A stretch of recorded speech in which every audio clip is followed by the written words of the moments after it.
Sir, గౌరవ speaker గారు అవకాశం ఇచ్చినందుకు ధన్యవాదాలు. ఇది ఎవరిని కూడా విమర్శిస్తలేను, ప్రభుత్వాన్ని కూడా విమర్శిస్తలేను. కానీ దయచేసి గౌరవ శ్రీధర్ బాబు గారు ఖచ్చితంగా ఇది నోట్ చేసుకోవాలని విజ్ఞప్తి చేస్తా ఉన్నాను. సార్, ఒక్కటి రిక్వెస్ట్ సార్, నా ఇంటి మీద దాడి అయిన రోజు ఉన్న సైబరాబాద్ డీసీపీ గారు, మాదాపూర్ ఏసీపీ గారు, గచ్చిబౌలి సిఐ గారు పైలట్ ఎస్కాట్లు ఇచ్చి గుండాలను తీసుకొచ్చి నా ఇంటి మీద దాడి చేపించారు సార్. నేను ఒక బాధ్యత కలిగే ఎమ్మెల్యేని, నా మీదనే ఇలా దాడి చేపిస్తే ఇది ఎంతవరకు కరెక్ట్ అని చెప్పి నేను అడుగుతా ఉన్నాను. దయచేసి మళ్ళా తర్వాత ఆ దాడి చేస్తే వాళ్ళని ఎవరిని కూడా ఇప్పటిదాకా కూడా అరెస్ట్ చేయలేదు సార్. నేను విమర్శిస్తలేను సార్, నేను విమర్శిస్తలేను. దయచేసి ఇది మన మొత్తం హౌజున ఇవాళ ఎమ్మెల్యేగా నా మీద కావచ్చు, రేపు మీ మీద కూడా అవుతుంది. ఇవాళ పోలీసు వాళ్ళది ఖచ్చితంగా దీని మీద చేయాలి సార్. ఒకటి.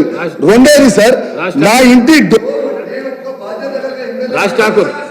సార్ తర్వాత అయిపోయిన తర్వాత సార్, నేను ఎమ్మెల్యేని, నేను ఒక రౌడీ షీటర్ కాదు, నక్సలైట్ కాదు, నాకు ఎట్లాంటి క్రిమినల్ బ్యాక్గ్రౌండ్ లేదు. నేను క్రికెట్ ఆడి భారతదేశానికి జెండా మోసిన వ్యక్తిని. తర్వాత నేను ఎమ్మెల్యేగా అయినా సార్. నా ఇంటి డోర్లు పగలగొట్టి నా బెడ్రూమ్ దగ్గరకు వచ్చి నన్ను అరెస్ట్ చేసి ఉల్టా నా మీదనే కేసు పెట్టి పోలీస్ స్టేషన్ తీసుకెళ్ళారు సార్. ఇది ఎంతవరకు కరెక్ట్ అనేది నేను దయచేసి దీన్ని మీరు కన్సిడర్ చేయాలని కోరుతున్నాను అధ్యక్ష. తర్వాత ఇంకొకటి ఒక్క నిమిషం, కరీంనగర్లో మన రెవెన్యూ మీటింగ్ పెట్టింది సార్. మా ఇన్ఛార్జ్ మంత్రి గారు, 3 మంత్రులు ఉన్నారు. Okay, agreed sir. నాలో ఒక ఎమ్మెల్యే గారితో ఘర్షణ అయింది. ఓకే, అగ్రీడ్, అది ఓకే సార్. అన్యాయంగా ఆర్టీఓ గారితో కంప్లైంట్ ఇప్పించి తన విధిలో నేను ఆటంకం కలిగించిన అని దొంగ కంప్లైంట్ ఇప్పించి దొంగ కేసులు పెట్టించి పండుగ రోజు రాత్రి నన్ను తీసుకుపోయి పోలీస్ స్టేషన్లో వండబెట్టడం ఇది ఎంతవరకు కరెక్ట్ అన్న? ఇలా అన్న పోలీస్ అధికారులు ఎట్లున్నారంటే, మీరు అధికారం ఉంటే మీకు జిందాబాద్ అంటారు, మాకు అధికారం ఉంటే మాకు జిందాబాద్ అంటారు. వాళ్ళు ఎంజాయ్ చేస్తారు.